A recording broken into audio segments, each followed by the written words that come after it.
For strangers are risen up against me, and oppressors seek after my soul. They have not set God before them. Selah. Psalm 54, verse 3. David has made his appeal. Now he states his case. He describes the enemy, and he does it in 3 sharp strokes. The first stroke, strangers are risen up against me. The word translated strangers carries the idea of those who are foreign or estranged. This is striking because the Ziphites were not foreign nationals. They were Israelites, men of Judah, from David's own tribe, yet David calls them strangers. The word does not require that these men be aliens by birth. It describes men who are estranged in spirit, men who have no loyalty and no genuine connection to the God of David. The Ziphites are strangers in their conduct. They act like enemies and behave like men who care nothing for David. The Ziphites are persistent in their betrayals. The second stroke, oppressors seek after my soul. The word oppressors carries the idea of violent, ruthless men. These are not men who just dislike David. They pursue his life. Seek after my soul means they hunt him down. They want him dead. Saul and his army chased David across the wilderness of Judah. The pursuit is relentless. The Ziphites gave Saul the intelligence he needed to close the net. David is surrounded by men who want him destroyed.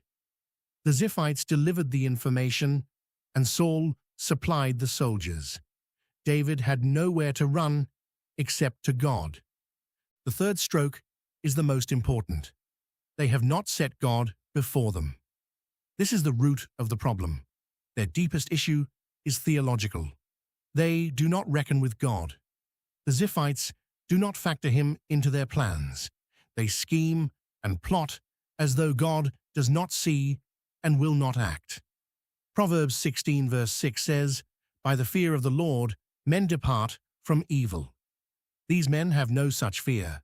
God is absent from their calculations. This is the anatomy of wickedness that Scripture returns to again and again. Psalm 36 verse 1 states, "There is no fear of God before his eyes." The man who sets God aside opens himself to every form of cruelty and treachery. When God is removed from the picture, anything becomes possible. The word Selah closes the verse.